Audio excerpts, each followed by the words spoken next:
औज़ु बिल्लाहि मिनश शैतानिर रजीम बिस्मिल्लाहिर रहमानिर रहीम। अज काफ़ी सफ़र करके असां देश पंजाब दा जिहड़ी मशहूर चीज़ है वो अगू गर्मियां दे विच अंब नूं आख्या जांदा है और इतना मिठा मेवा है, इतना मज़ेदार मेवा है कि हर बंदा छोटा वड्डा बच्चे जवान इनू बड़े शौक नाल खांदे ने।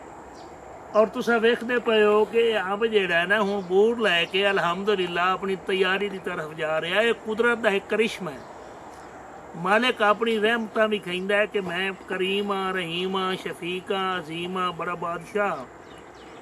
देख लो कि एक एक टहनी दे उत्ते कितना बूर लगो है कि अलहमदुलिल्लाह मणा के हिसाब नाल एक एक दरख्त लगता है। तो फिर जिन्हों असां मज़िया नाल खाने हैं। अंब खाण दे नाल ना खून भी साले पैदा होंदा है।